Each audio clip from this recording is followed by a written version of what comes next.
Amém. Esse é o texto que vamos refletir nesta noite.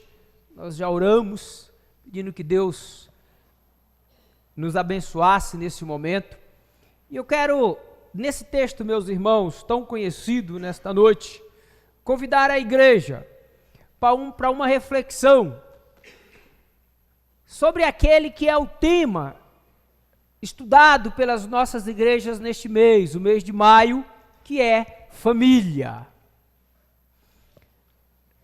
Já estive pensando neste mês em outros textos e falando para famílias e sobre famílias, e eu estava lembrando de algumas batalhas travadas na história por aqueles que querem destruir o povo de Deus. O Senhor Jesus Cristo nos advertiu, dizendo que o diabo, o ladrão, vem somente para matar, roubar e destruir. E nós sabemos que esse tem sido o propósito dos inimigos de Deus na história, contra o próprio Deus, contra o povo de Deus, contra a igreja. Desde o Éden, quando o diabo engana Adão e Eva, ele já está com esse propósito de matar, roubar e destruir. Deus reorganiza o seu povo, formando a nação de Israel com o propósito de que Israel fosse luz para os gentios. Mas, novamente, o mundo, o diabo, engana Israel. Israel só não é totalmente extinto pelo propósito eterno de Deus, que reserva um remanescente através do qual vem o Cristo. E até o próprio Cristo, os inimigos de Deus tentam matar, roubar e destruir. Não roubaram, não destruíram, mas mataram. Mataram porque esse era o próprio propósito de Deus, que o Cristo veio mesmo para morrer, e Jesus é morto dentro do propósito de Deus. A igreja é organizada, os apóstolos continuam com a igreja, e a igreja vai se firmando, anunciando o ensino de Jesus, mas em dado momento da história, novamente por meio das heresias, dos ensinos errados, do desvio da palavra, a igreja se distancia da igreja apostólica, e durante muito tempo a igreja anda longe de Deus, salvo em alguns momentos, em alguns relances da história, um ou outro povo volta para a palavra de Deus. E aí é só na reforma protestante que nós vamos ter uma volta definitiva aos ensinos dos apóstolos. Mas mesmo assim, com o evento do iluminismo, o humanismo faz com que os homens tentem novamente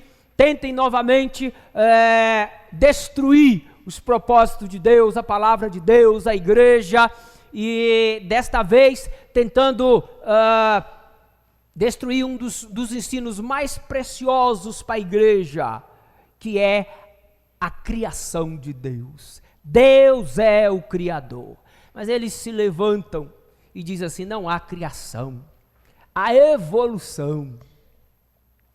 As coisas surgiram, aconteceram, não houve uma criação. E é desta teoria que alguém se levanta, mais uma vez, com o propósito de roubar, matar e destruir, e diz assim: Deus está morto.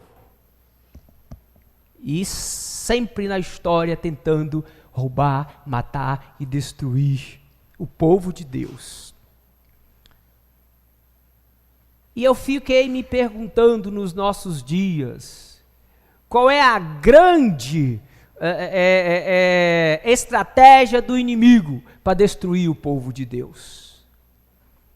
E não tenho dúvidas, meus irmãos, de que uma das maiores armas que o diabo está usando nos nossos dias, nas últimas décadas, é a tentativa de destruir as famílias.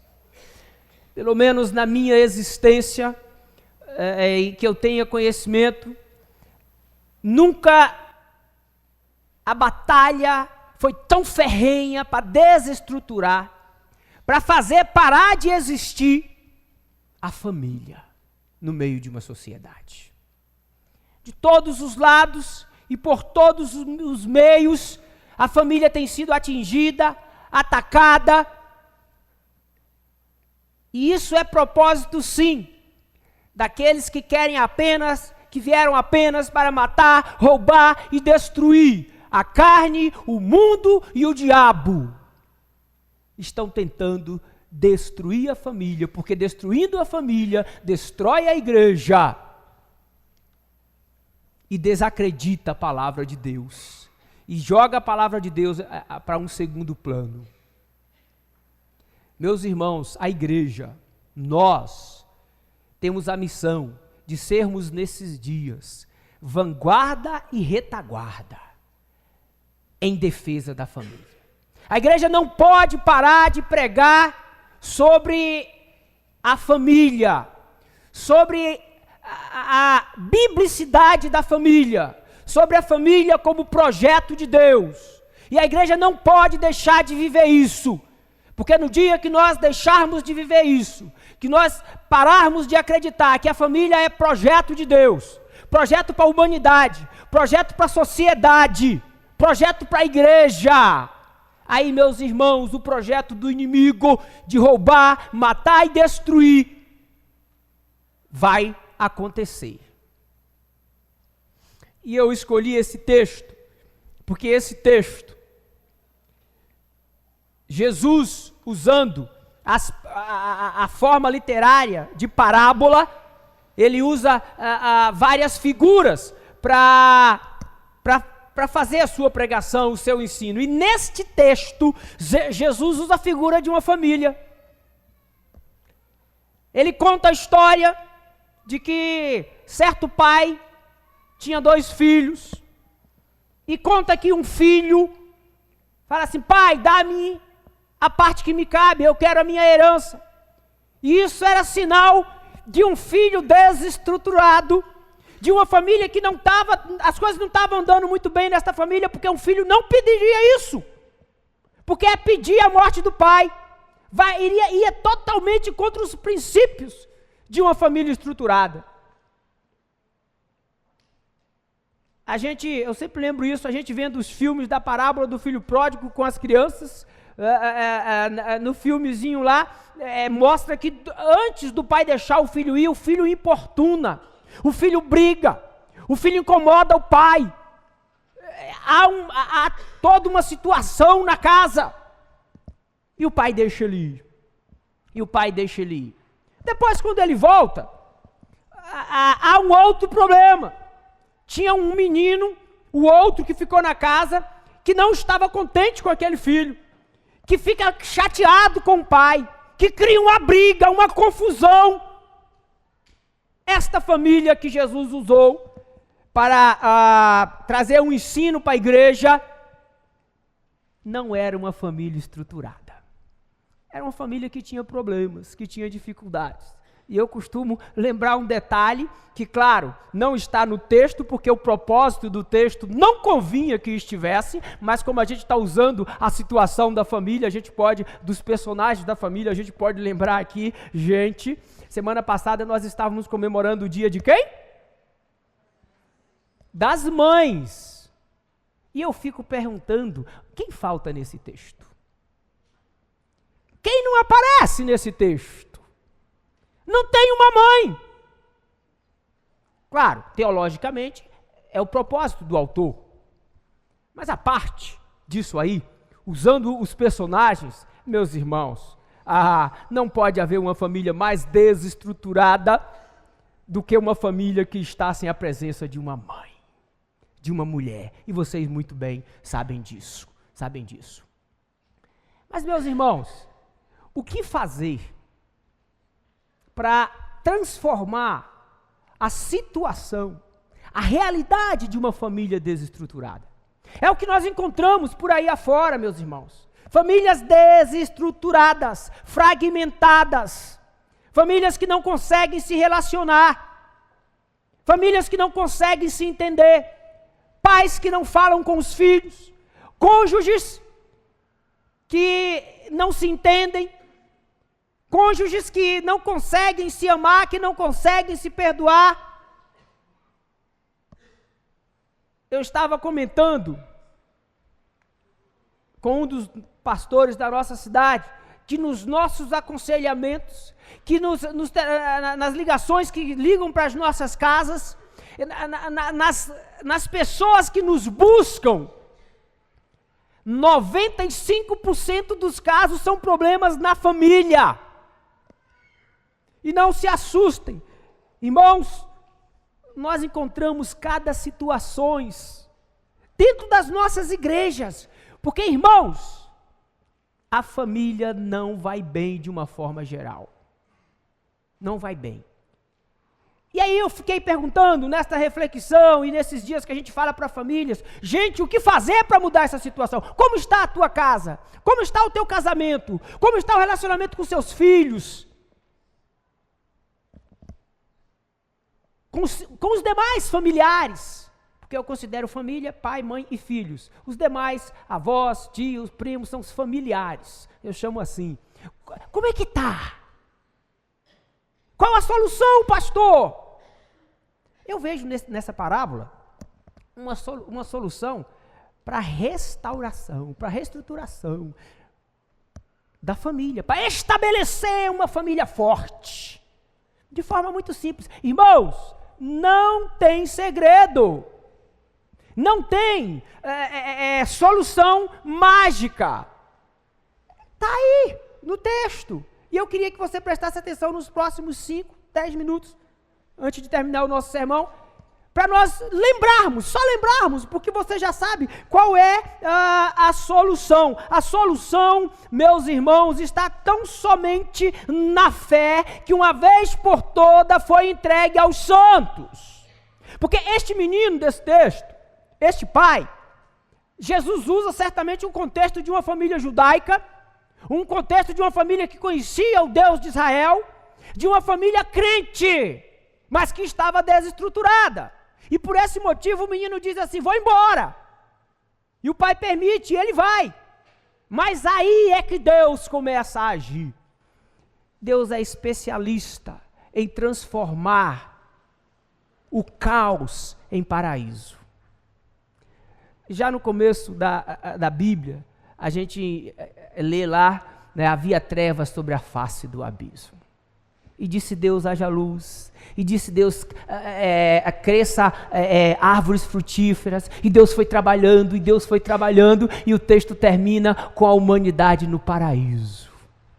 Deus transforma o caos no paraíso. Deus é o único ser que pode transformar o caos das famílias, na nossa sociedade e até nas nossas igrejas, em bênção, em vidas transformadas.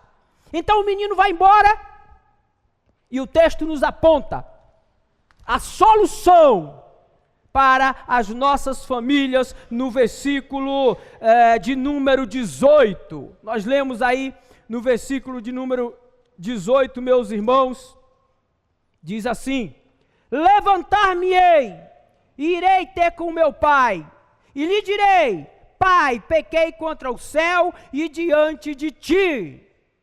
Ele toma uma decisão, ele está indo nessa direção aqui, e de repente, ele toma uma decisão, levantar-me-ei, irei para o meu pai. Eu vou voltar, eu vou fazer o quê? Uma conversão. Eu vou mudar o rumo da minha vida. Isso é conversão.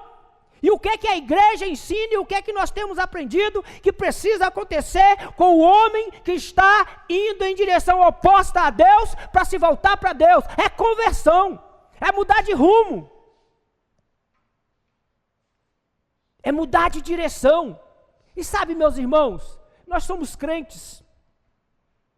Nós conhecemos a palavra, e você vai falar assim, mas pastor, eu já sou crente. Que bom, Pedro também era, e Jesus diz assim para ele, Pedro, quando tu te converteres, porque nós precisamos, dia após dia, converter algumas áreas da nossa vida, Porque nós nos convertemos, mas muitas vezes nossos procedimentos em alguns momentos da nossa vida são iguais ao de gente que nunca se converteu. Ou o marido que grita com a mulher toda vez que ela vai conversar com ele, está agindo corretinho como um convertido. Ou a mulher que na mente, e de repente até Deus nos livre, até na prática, trai o marido, está agindo de acordo com o crente convertido. O pai que não senta e conversa com o filho, e ora com o filho, e instrui o filho, e quando necessário, põe limites e corrige os filhos, não está agindo como um crente convertido, porque é missão sua educar o seu filho. O marido que fica de mal da esposa, ou a esposa que fica de mal, né? Termo de quando a gente é criancinha, né? Fica sem falar. Está agindo como? O pai que espanca o filho, o marido que bate na mulher. Eu disse um dia desse falando para as famílias, a família que não ora, esposo e esposa que não oram, que não ensina os filhos a orar, casa de crente que não tem oração é casa de crente que está tudo em pecado. E olha, porque orar é mandamento, viu? Um monte de gente aqui que vai ter que chegar em casa e confessar o pecado. Porque tem muita família que não ora mais. Então, há muitas áreas das nossas vidas que nós precisamos dar uma guinada, fazer uma conversão, mudar de direção. É conversão mesmo, meus irmãos. Tem algum segredo nisso, meus irmãos? Tem algum segredo? Não tem. É tomarmos a decisão do filho pródigo. Quantos trabalhadores do meu pai têm pão com fartura e eu aqui vivo a comer comida de porcos? Quero comer e não deixam.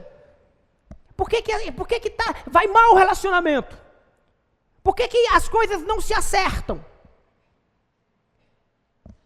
Porque eu não tomei uma decisão de voltar atrás. Fiz um aconselhamento esta semana com um cônjuge que veio me procurar porque a família estava esfacelada. E nós conversamos e oramos, e a pessoa saiu dali dizendo assim: eu preciso primeiro mudar a minha vida, para depois a vida do meu cônjuge ser mudada. Será que não é isso que está faltando na minha e na sua vida, para que a nossa família seja melhor, mais estruturada, mais de acordo com a família segundo o coração de Deus? Então, conversão aconteceu na vida desse jovem, e esse é o passo para melhorar as nossas famílias. A conversão verdadeira das nossas vidas. Mas há ainda um outro elemento no versículo de número 21. Versículo de número 21. Voltando o servo,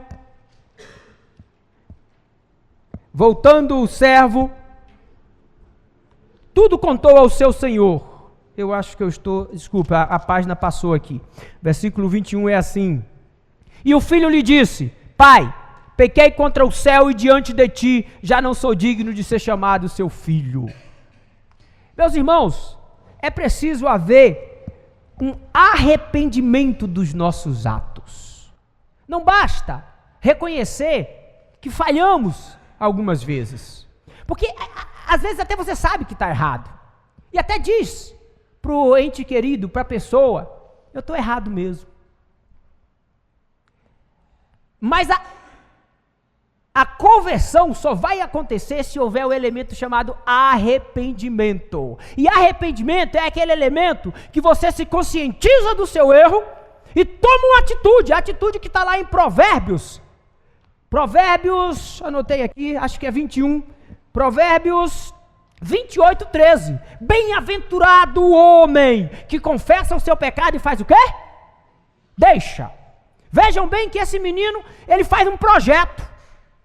Voltarei e direi para o meu pai: pai, pequei contra o céu e diante de ti.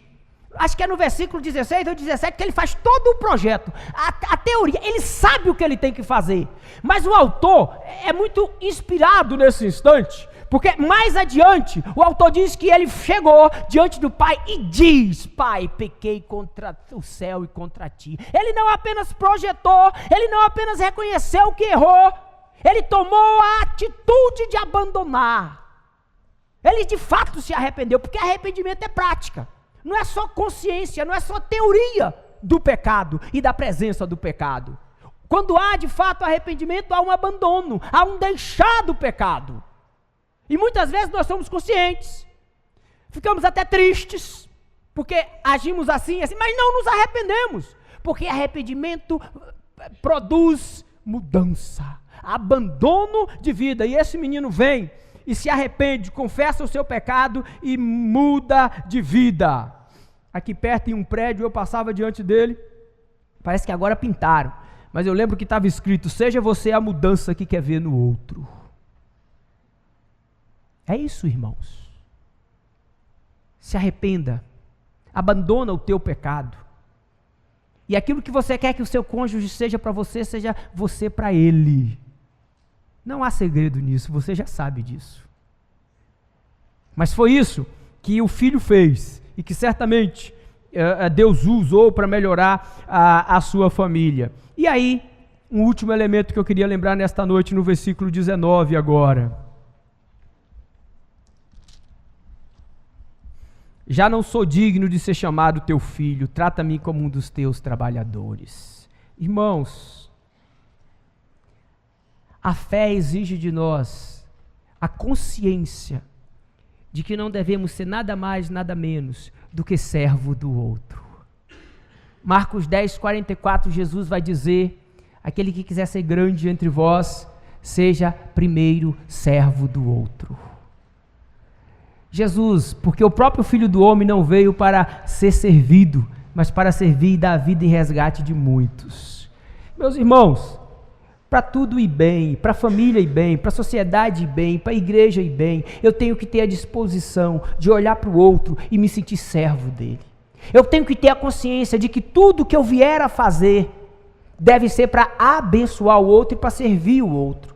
Até mesmo quando eu estou exercendo a função de pai que educa o filho, que exorta o filho e até mesmo que corrige o filho, consciente de que estou fazendo isso para abençoar o filho, disposto a, se necessário for, sentar com o filho quando eu errar, e eu erro muitas vezes, e dizer: me perdoa, filho, foi mal, eu errei com você.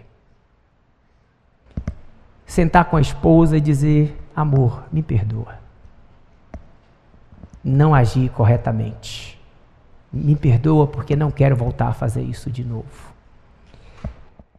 Até a atitude de abrir mão de um direito seu, algo que você sabe que você tinha direito, que você merecia, mas para evitar uma contenda, uma briga, para que você tenha dias melhores em casa, você abre mão dos seus direitos.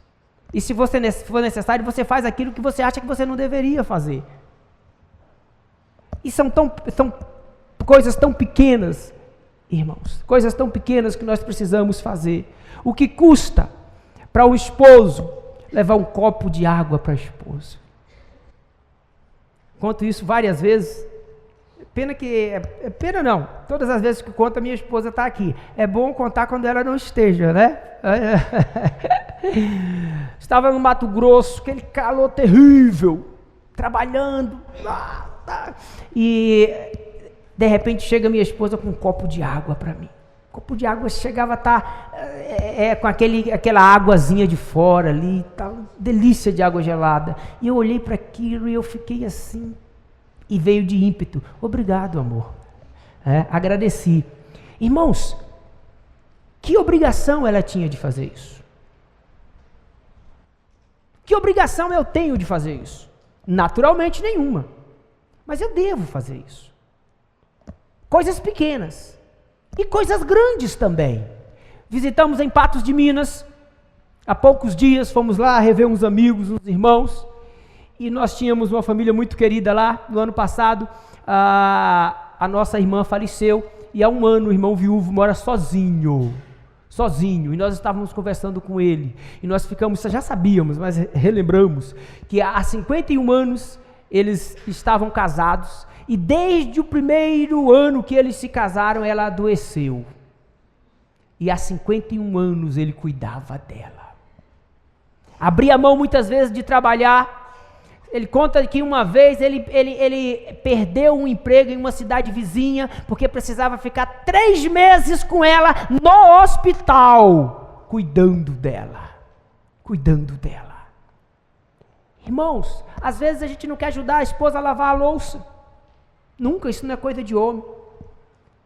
Às vezes a gente não quer acompanhar a esposa até um acontecimento importante para ela, mas que para nós não faz muita diferença. E as esposas também. Você sabe o que você precisa mudar, o que você precisa fazer. Nós precisamos nos colocar como servos. Servos. Eu estou aqui para servir a minha esposa, para servir o meu esposo, eu estou aqui para servir os meus filhos, porque Jesus Cristo foi servo e eu quero ser servo, ainda que eu deixe de usufruir de algumas coisas que eu tenha direito. Gostaria tanto de ir para o futebol hoje à noite, mas a esposa está muito ruim, está gripada, está passando mal. Vou ficar aqui, acompanhando. Você vai nas festividades do seu filho, você vê ele jogar futebol, ou é a mãe que tem que fazer isso? Trata-me como um dos seus trabalhadores. Eu sou teu servo, eu sou tua serva. Tudo que Deus colocar nas mãos para fazer, quero fazer lembrando disso, que eu sou servo. Meus irmãos, com atitudes como essa, atitude de conversão, de arrependimento e de servos, você certamente terá uma família abençoada.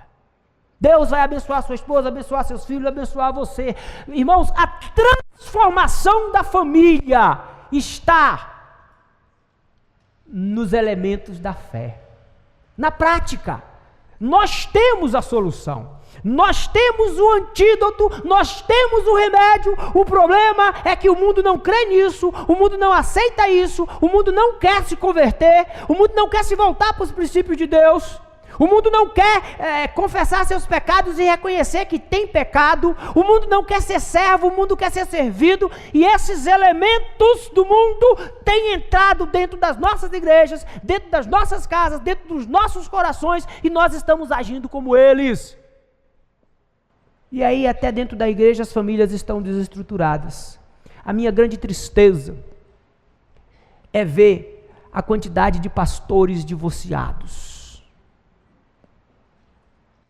É ver a quantidade de irmãos crentes divorciados. E não é porque se converteram depois que divorciaram, não. É porque divorciaram enquanto crentes.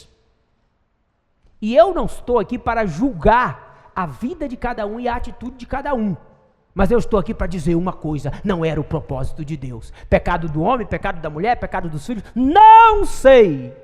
Só sei que o propósito de Deus era que vivêssemos o Evangelho e os princípios do Evangelho, para que tivéssemos famílias felizes até que a morte os separe.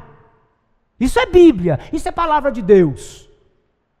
É isso que a igreja deve viver. Nós temos o remédio, nós temos os elementos para famílias estruturadas.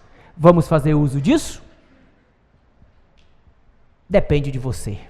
É uma resposta que você deve dar a Deus. Quero encerrar lembrando de uma história que aprendi ouvindo a minha esposa, e ela leu em um determinado lugar de um pássaro que existe em uma determinada floresta, que se protege o seu ninho usando uma planta que existe.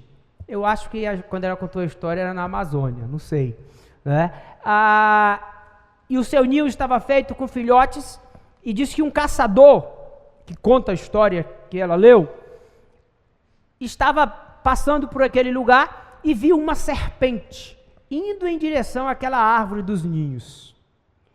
E ele querendo ajudar, pensou em matar a serpente. E se preparou para matar a serpente, para que não atacasse os ninhos. E ele disse que percebeu que a ave estava muito tranquila. Não estava apavorada, não estava assustada. E ele achou aquilo estranho. E ficou observando aquele fato na natureza. Quando de repente, uma outra ave, provavelmente do casal, chega ali, trazendo no bico um pequeno ramo de mato. Coloca no ninho e volta. E a serpente vai se aproximando. E quando a serpente está se aproximando, chega a ave com outro galinho de mato e coloca em redor do ninho. E disse que quando a serpente chegou perto, ela recuou de forma rápida e desceu e foi embora. E ele ficou curioso com aquilo. E quando chegou depois, no meio do povo da região, contou aquele fato, o povo lá da natural dali deu risada e disse para ele que aquele era um ramo, uma ramagem que existia na região, que as serpentes têm verdadeiro pavor, não se aproximam do cheiro, e aquela ave se defende com aquilo. Ela sabe qual é o remédio, ela sabe qual é o antídoto para se proteger das serpentes, e ela faz uso. Talvez essa seja a grande diferença entre nós e este tipo de ave. Nós sabemos qual é o remédio. Nós temos o antídoto. Nós temos a cura. Só precisamos tomá-lo, ingeri-lo. Jesus disse: eu sou a água que mata a sede. Eu sou o pão que mata a fome. Quem de mim comer tem a vida eterna. Quem de mim beber não terá sede. Talvez seja isso que esteja faltando. Com certeza é isso que está faltando no mundo. Com certeza, talvez possa ser isso que esteja faltando na minha e na sua família. Uma dose maior de conversão, de arrependimento e de serviço. Deus mudou a vida daquele jovem e queria mudar a vida da família. Ele quer mudar a minha e a sua vida e quer salvar as nossas famílias. E nós já sabemos o caminho. Que Deus nos abençoe nessa noite.